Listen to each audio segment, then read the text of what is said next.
Assalamualaikum warahmatullahi wabarakatuh. Kali ini kita akan mencoba membahas sebuah buku yang berjudul The Science of Wealth. Ya, tapi sebelumnya perkenalkan dulu, saya Ki Jenderal Setion. Teman-teman biasanya memanggil saya dengan sebutan Bang Jenderal, Om Jenderal, Ki Jenderal, dan seterusnya. Kalau teman-teman belum tahu, boleh search di Google, ketik Ki Jenderal Nasution gitu ya. Nanti insya Allah akan ketemu dengan fanpage atau akun Facebook saya. Ya, oke. The Science of Wealth adalah buku ketiga saya setelah buku pertama berjudul Mantra Comfort Selling, kemudian yang kedua berjudul Jelek, dan yang ketiga ini insya Allah kita akan kasih judul The Science of Wealth. Kenapa namanya The Science of Wealth? Kenapa kita atau saya kasih judul The Science of Wealth? Terus di bawah di bawah covernya itu ada tulisan karena kemakmuran bukan kebetulan. Ya, ini saya kasih tunjuk covernya.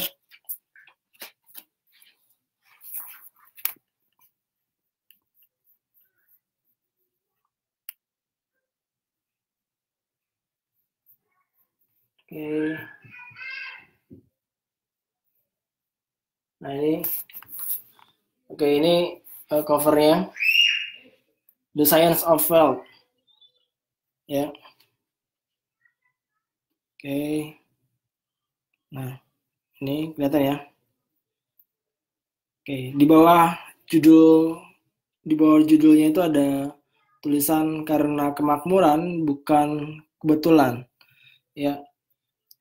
Makanya akhirnya saya kasih judul The Science of Wealth. Jadi sebetulnya yang namanya kemakmuran, kekayaan, kemudian kesejahteraan itu pada dasarnya bukan sebuah kebetulan. Kenapa? Karena kita sebenarnya bisa merancang atau mendesain untuk mendapatkan pencapaian itu, ya. Dan memang buku ini sekitar ya hampir 70% atau 80% atau bahkan 90% itu based on true story, based on pengalaman yang saya alami ya. Jadi based on pengalaman hidup saya pribadi ya. Bagaimana saya dulu dari kondisi yang sangat sulit secara finansial, ya makan sulit, banyak utang dan lain sebagainya, bisnis acak-acakan, bisnis amburadul, sampai di kondisi yang ya alhamdulillah jauh lebih baik gitu ya. Nah, malam ini saya akan coba membahas sebuah bahasan yang ada di buku ini,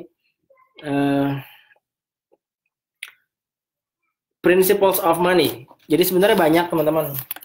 Saya kasih tunjuk lagi bahasannya. Bentar ya.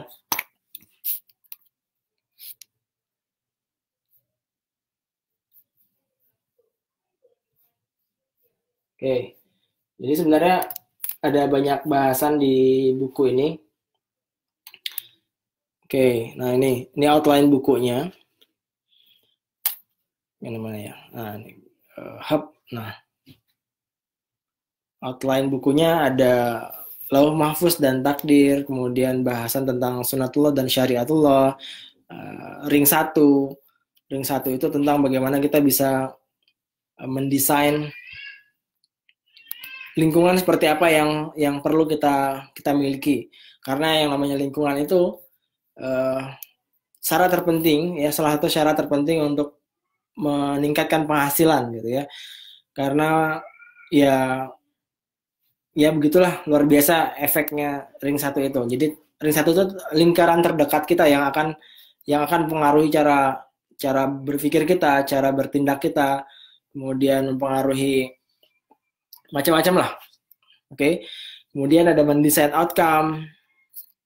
Outcome itu target ya, goal.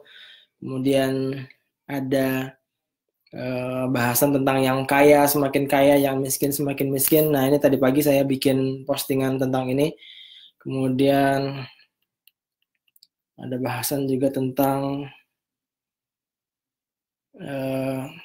kapasitas diri sama dengan daya tampung rezeki, kemudian tentang zakat dan haji, manusia level 4, monetizing intelligence. Monetizing intelligence ini bahasan tentang bagaimana seseorang semestinya bisa menguangkan keahliannya, hobinya, minat bakatnya, ilmu yang dimilikinya dan seterusnya. Ya, sebenarnya dia bisa menguangkan semua sumber daya yang ada di dalam dirinya. Jadi sebenarnya semestinya harusnya nggak ada lagi cerita tentang sarjana yang bingung nyari duit gitu ya, sarjana yang penghasilannya cuma cukup untuk makan sehari-hari doang, kemudian dan seterusnya lah ya. Kemudian ada tentang mewariskan mindset kemakmuran. Ini tentang bagaimana misalnya teman-teman sudah jadi orang tua, punya anak, bagaimana teman-teman sebagai orang tua bisa mewariskan mindset kemakmuran kepada anak-anak kita. Ya, kenapa? Karena ternyata yang saya amati yang namanya apa ya? Kekayaan itu ternyata bukan yang diwariskan sebenarnya itu adalah fisiknya doang. Lalu ketika orang hanya mewariskan fisik materinya doang, hanya mewariskan uang saja, itu bisa menimbulkan bencana ya. Kita tahu lah ya. Saya yakin juga teman-teman banyak yang mendengar, melihat atau bahkan mengalami sendiri ketika ada orang tua yang mewariskan harta kepada anak-anaknya, lalu akhirnya anak-anaknya itu konflik gitu ya, akhirnya saling bermusuhan, saling ya saling ribut lah gitu, rebutan harta warisannya. Bahkan ya nauzubillah sampai saling bunuh gitu ya. Nah, jadi mewariskan mindset kemakmuran bagi orang tua itu luar biasa urgent. Oke, bentar. Nah ini ada gaya hidup pas-pasan, penghasilan berlebihan. Nah ini. Nah, sampai sini. Oke, nah ini gaya hidup pas-pasan, penghasilan berlebihan.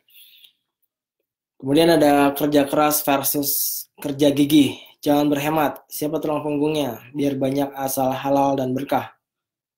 Oh, ini salah titik ini. Harusnya biar banyak asal halal dan berkah, titiknya harusnya di sini. Yang penting cash. Kemudian hadapi hutangmu dan banyak lagi bahasan lainnya. Dan malam ini saya pengen kita bahas sebuah bahasan yang sebenarnya ada di buku ya. Bahasan ini sebenarnya ada di buku tapi nggak ditulis di outline itu ya. Kita coba bahas yang namanya the principles of money ya. The principles of money itu sebetulnya ada di buku, ada bahasannya di buku. Principles of money itu adalah tentang bagaimana seseorang semestinya mengerti tentang prinsip uang, atau lebih tepatnya sebetulnya the principles of getting money, karena yang dibahas adalah tentang bagaimana seseorang memahami prinsip-prinsip dalam menghasilkan uang ya. Jadi bukan tentang uangnya saja, tapi tentang bagaimana menghasilkan uangnya. Oke. Nah, kita coba bahas satu persatu. Ada lima prinsip dalam the principles of getting money atau the principles of money. Ada 5 bahasan ya, ada 5 prinsip yang mesti kita pahami baik-baik. Oke. Yang pertama adalah sebentar. Saya sambil pegang HP bentar ya. Oke, sebentar.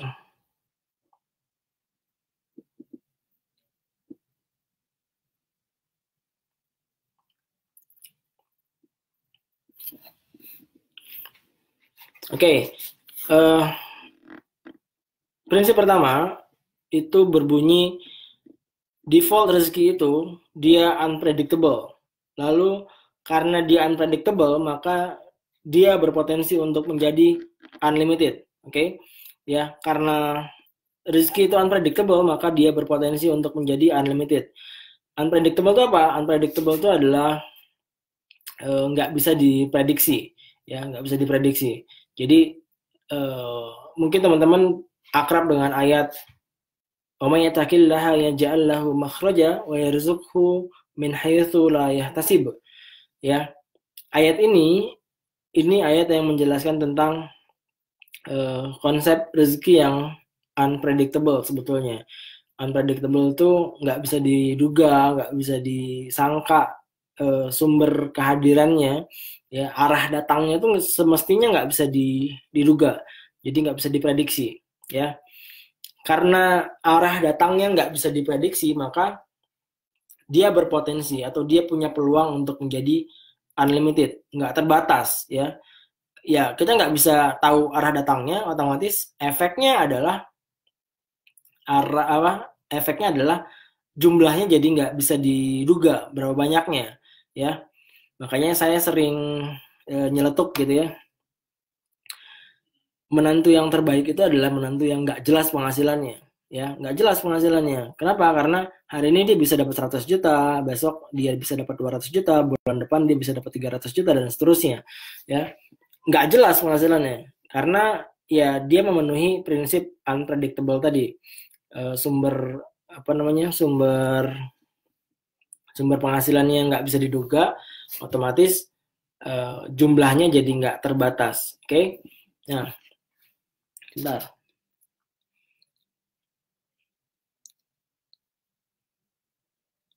Oke, itu prinsip ke-1, ya, prinsip pertama. Ini kok gelap-gelap ini ya. Oke, prinsip pertama itu tadi, ya, tentang default rezeki. Default rezeki itu unpredictable, lalu dia bisa menghasilkan unlimited. Oke, prinsip kedua itu bunyinya adalah jika kita menghabiskan tenaga dan waktu untuk mencari uang, ya, jika kita menghabiskan tenaga dan waktu untuk mengerjakan pekerjaan-pekerjaan yang sebenarnya bisa dikerjakan oleh orang lain, maka kita akan kehabisan tenaga dan waktu, ya, untuk mengerjakan pekerjaan-pekerjaan yang nggak bisa dikerjakan oleh orang lain. Oke, bisa dipahami? Saya ulang lagi, ya. Saya ulangi. Jika kita menghabiskan tenaga dan waktu untuk mengerjakan pekerjaan-pekerjaan yang sebenarnya bisa dikerjakan oleh orang lain, maka kita akan kehabisan tenaga dan waktu untuk mengerjakan pekerjaan-pekerjaan yang nggak bisa dikerjakan oleh orang lain, ya. Nah, ini misalnya teman-teman udah jadi pelaku bisnis online atau pelaku penjualan online, ya. Ya, pertanyaannya adalah seberapa banyak pekerjaan teknis yang sudah teman-teman delegasikan? Ya, jadi prinsip kedua ini adalah tentang bagaimana mendelegasikan pekerjaan-pekerjaan teknis sebetulnya, ya. Supaya apa? Kenapa pekerjaan teknisnya perlu didelegasikan? Supaya kita nggak menghabiskan tenaga dan waktu kita untuk kerjain pekerjaan-pekerjaan teknis itu, ya. Pekerjaan teknis itu kan sebenarnya bisa didelegasikan ke orang lain, ya. Dia bisa dikerjain orang lain, ya. Maka tugas kita sebetulnya adalah fokus ke pekerjaan yang nggak bisa dikerjain orang lain. Apa pekerjaan yang nggak bisa dikerjain orang lain? Pekerjaan yang nggak bisa dikerjain orang lain itu ya biasanya bukan pekerjaan teknis. Jadi kalaupun pekerjaan teknis misalnya kayak menghitung uang masuk dan keluar gitu, ya, bikin cash flow, kemudian laporan keuangan, itu biasanya nggak bisa dikerjain orang lain. Atau ya kalaupun misalnya udah cukup besar usahanya, ya bisa sih ada bagian keuangan gitu, ya. Tapi di awal-awal biasanya dikerjain sendiri kan, ya. Jadi gitu. Kemudian pekerjaan-pekerjaan yang nggak bisa dikerjain orang lain tuh misalnya jalan-jalan, ya, jalan-jalan. kemudian ngurus anak gitu ya. Ngurus anak tuh nggak bisa dikerjain orang lain ya. Jadi yang namanya ngurus anak ya dikerjain sama orang tuanya. Kenapa? Karena kalau misalnya ngurus anak itu dikerjain sama orang lain, jangan salahkan nanti ketika anak punya apa ya, cara berpikir yang berbeda dari orang tuanya, karakter yang beda dan seterusnya. Oke. Nah, banyak lah ya, banyak pekerjaan-pekerjaan yang sebetulnya nggak bisa dikerjain orang lain ya.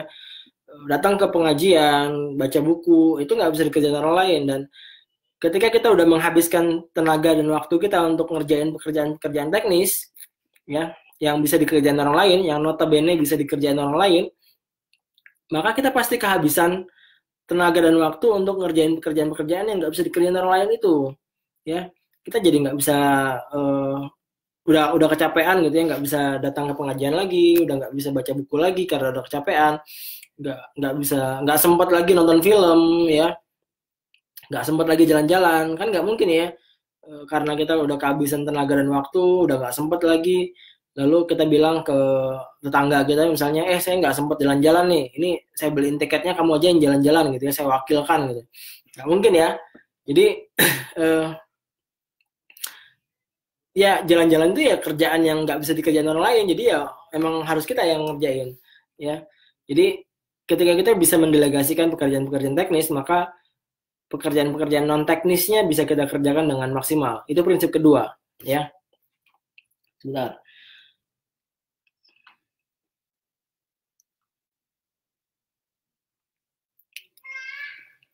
Oke. Jadi sekali lagi prinsip kedua itu adalah tentang bagaimana kita bisa menganalisis pekerjaan-pekerjaan yang ini bisa dikerjain orang lain, yang ini nggak bisa dikerjain orang lain, yang ini harus saya yang ngerjain, yang ini bisa si A yang ngerjain. Jadi goalnya sebetulnya adalah untuk teman-teman segera bisa punya karyawan ya. Lalu biasanya nanti ada pertanyaan, saya belum bisa gaji karyawan, saya belum punya modal untuk gaji karyawan, gimana caranya? Sebenarnya sederhana ya. Saya terbiasa itu ketika menjual sebuah produk baru itu saya nyari seorang admin baru. Nah, si admin baru ini biasanya saya nggak nyediain anggaran khusus gitu ya untuk menggaji dia. Jadi biasanya dia itu digaji dari hasil penjualan selama sebulan.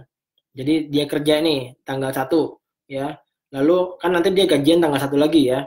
Jadi tanggal 1 sampai 31 ya, tanggal 1 sampai 31 dia kerja, kita kan jualan ya, kita jualan terus nih. Lalu keuntungan dari penjualan, nah itulah nanti yang akan digunakan untuk menggaji dia. Oke? Jadi saya terbiasa dengan pola seperti itu. Nggak pernah menyiapkan alokasi dana khusus untuk menggaji karyawan di awal. Yang saya siapkan biasanya hanya strategi menjualnya saja. Ya gimana caranya minimal saya bisa menggaji dia di akhir bulan atau di awal bulan nanti. Ya, saya nggak usah dapat keuntungan dulu juga nggak apa-apa. Yang penting si karyawan yang baru ini bisa gajian, oke? Gitu. Kemudian prinsip ketiga biasanya bunyinya adalah menghasilkan uang itu effortnya harus kecil, lalu uang yang dihasilkan itu harus besar ya. Sekali lagi, menghasilkan uang itu effortnya kecil. Effort itu berarti tenaga dan waktu yang dihabiskan itu kecil, lalu uang yang dihasilkan itu besar ya. Lalu biasanya ada yang protes gitu, ada yang protes dengan cara berpikir seperti ini. Wah, itu kapitalis banget bang. Lalu saya tanya, misalnya ada dua kondisi ya. Kondisi pertama teman-teman harus jalan dari satu rumah ke rumah lainnya, ngetok pintunya, kemudian nawarin barangnya.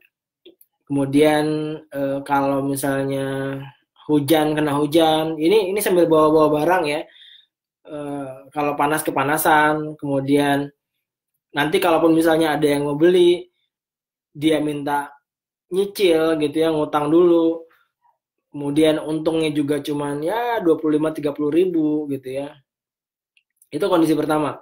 Kondisi kedua, eh, teman-teman cukup duduk diam di rumah saja ya. Kemudian nggak perlu bawa-bawa barang, nggak perlu kepanasan, nggak perlu kehujanan, kemudian nggak perlu ditolak gitu ya, otomatis nggak perlu ditolak, nggak perlu ngetok-ngetok rumah orang kan. Kemudian bayarnya cash dan marginnya besar gitu ya, marginnya besar, nggak pakai ngutang gitu. Nah, di antara dua kondisi ini mana yang dipilih? Pilihan pertama ya, kondisi pertama atau kondisi kedua? Lalu biasanya menjawab kondisi kedua dong gitu ya, kondisi kedua yang nggak capek dan uangnya besar gitu ya. Lalu biasanya saya bilang, wah ini kita kapitalis semua gitu, kita kapitalis semua. Kenapa? Karena ya sebetulnya bukan kapitalis ya, itu memang fitrahnya manusia. Fitrahnya manusia itu kan menghindari kesulitan dan mengejar kesenangan gitu ya. Itu fitrah manusia. It's ya sah-sah aja lah gitu ya. Sah-sah aja ketika kita mau dapat uang dengan cara yang nggak terlalu menghabiskan banyak tenaga dan waktu, tapi hasilnya besar gitu ya. Supaya apa? Supaya kita bisa mengalokasikan waktu dan tenaga kita untuk ngerjain pekerjaan-pekerjaan yang lain yang lebih penting gitu, yang lebih urgent ya. Saya sering bilang bahwa tugas kita di dunia ini bukan nyari uang. Jadi pastikan nyari uang itu dengan tenaga dan waktu yang sedikit saja, tapi tapi hasilnya itu kerasa gitu. Jadi kita pasti punya banyak waktu, kita punya banyak tenaga dan waktu untuk ngerjain pekerjaan-pekerjaan lain. Nah, itu prinsip ketiga ya, itu prinsip ketiga. Kemudian masuk ke prinsip keempat. Prinsip keempat bunyinya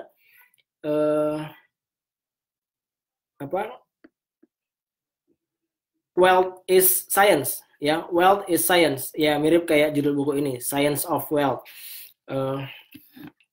Science is wealth itu bunyi prinsip keempat itu wealth is not a luck ya, wealth is not a luck, it's science. Wealth is not a luck itu berarti kekayaan atau kemakmuran atau kesejahteraan itu bukan keberuntungan. It's science. Ini adalah science, ilmu. Nah.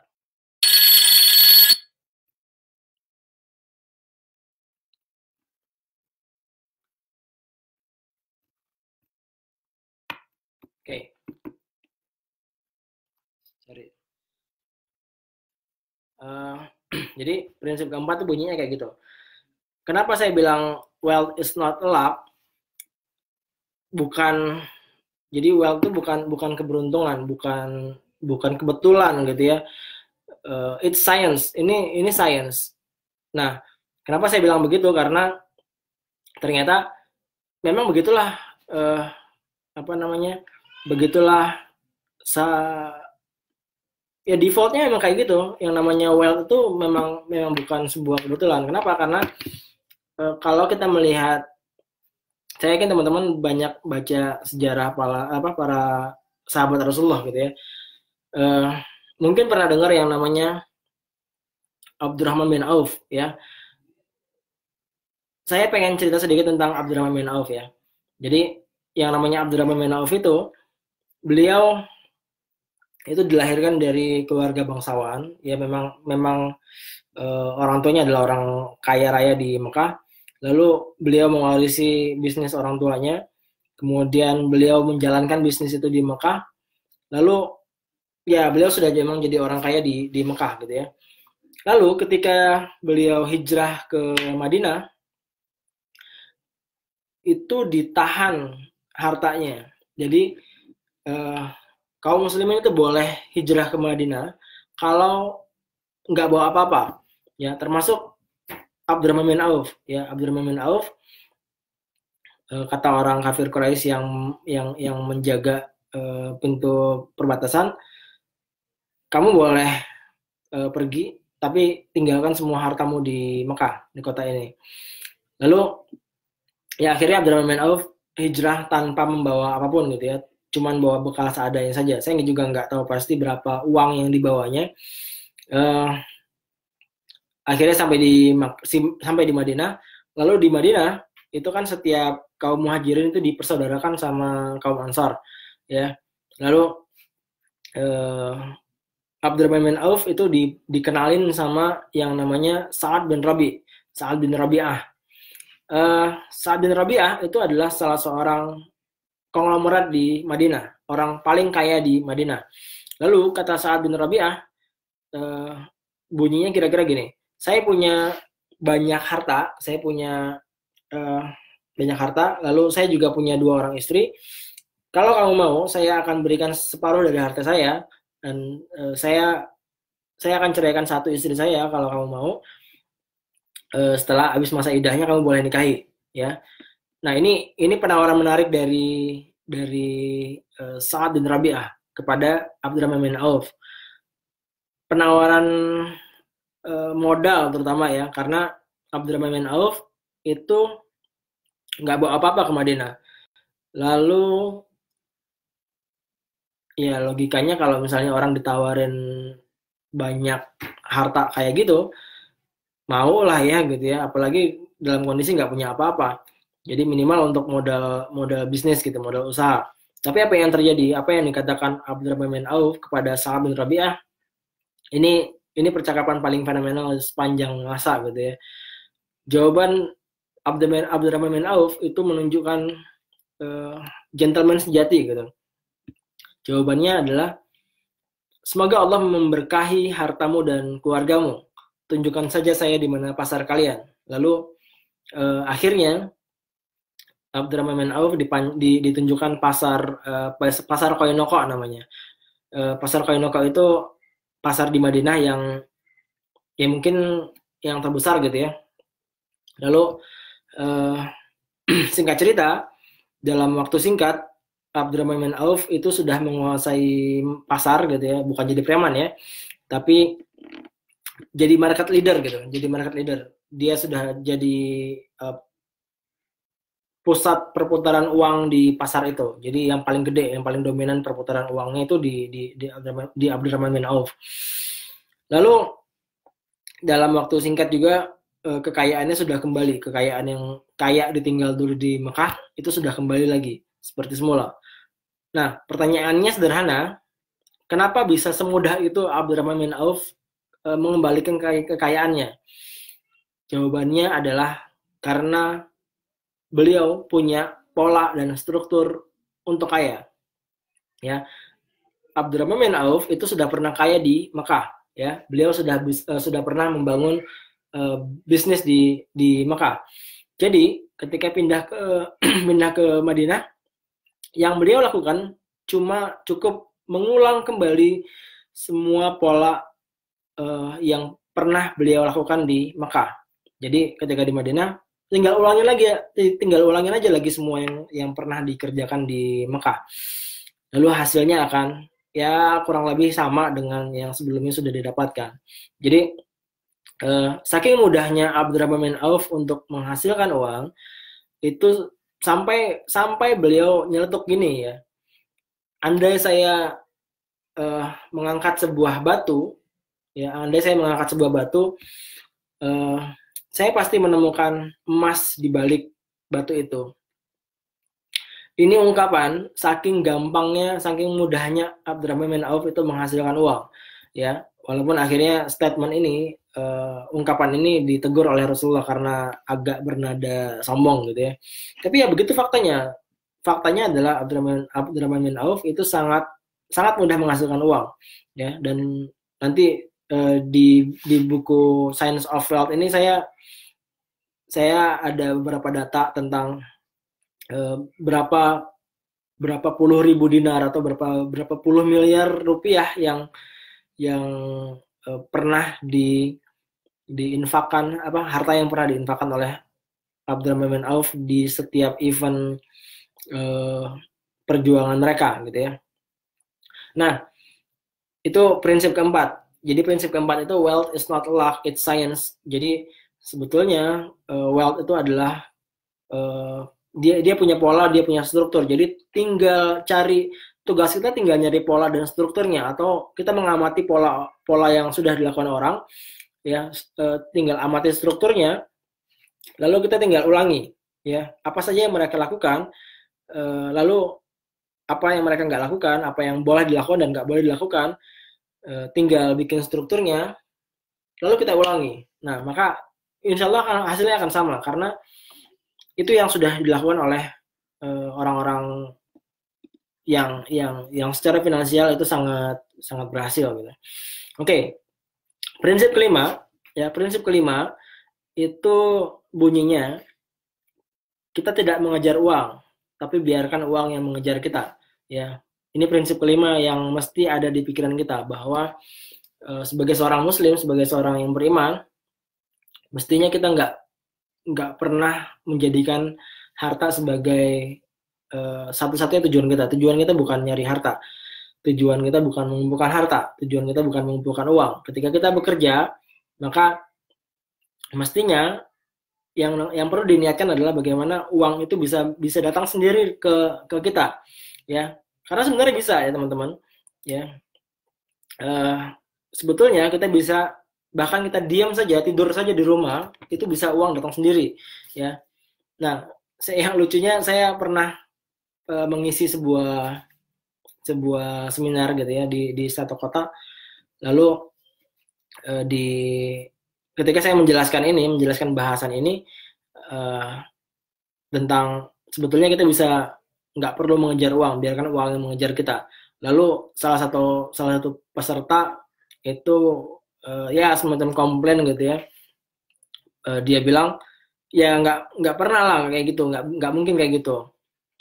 Buktinya kita selama ini yang masih mengejar uang, ya. Lalu saya bilang gini, ketika saya bikin bahasan ini, ketika saya ngomong seperti ini, maka saya sudah lakukan apa yang saya omongin ini. Ketika saya bilang uang nggak mengejar, kita nggak mengejar uang, lalu biarkan uang yang mengejar kita, maka saya sudah buktikan, saya bilang, saya sudah buktikan. Waktu itu ceritanya acaranya di masjid, lalu saya bilang, ketika saya ada di masjid ini, tadi barusan karyawan saya ngasih laporan penjualan ke saya, sekaligus ngasih tahu bahwa dia sudah transfer uangnya ke rekening saya, dari rekening admin ke rekening saya, dan jumlahnya bukan 100-200 ribu, ya. Saya nggak perlu sebutkan jumlahnya ke dia karena khawatir shock gitu ya, kok bisa gitu ya. Jadi gitulah. Jadi sebetulnya kita bisa membuat uang bekerja untuk kita bisa membuat uang yang mengejar kita, ya, asal tahu caranya, asal tahu polanya, asal tahu strukturnya, asal tahu sainsnya, ya. Makanya judul buku ini adalah Science of Wealth, ya, bagaimana kita bisa menghasilkan uang, kita bisa hidup tanpa menjadi budak uang, ya. Dan uanglah seharusnya yang menjadi budak kita, ya. Uang yang harus bekerja ke kita, uang yang harus datang ke kita, uang yang harus bertekuk lutut ke kita, ya, bertekuk lutut ke kita. Bukan kita yang bertekuk lutut ke uang, gitu ya. Bukan kita yang akhirnya sibuk beribadah demi dapat uang, ya, enggak gitu ya. Jadi ya biarkan uang datang sendiri gitu. Kita nggak perlu mengemis-ngemis untuk dapat uang. Kita nggak perlu banting tulang peras keringat, mati-matian menghabiskan usia, menghabiskan umur, menghabiskan waktu hidup kita untuk mengejar uang. Ya, sebetulnya nggak perlu seperti itu, karena kita bisa dapatin dengan cara yang jauh lebih mudah dan lebih barokah, insya Allah. Oke, kira-kira begitu. Semoga bermanfaat. Silakan kalau ada yang ingin ditanyakan, kita diskusi di grup. Wallahu a'lam. Assalamualaikum warahmatullahi wabarakatuh.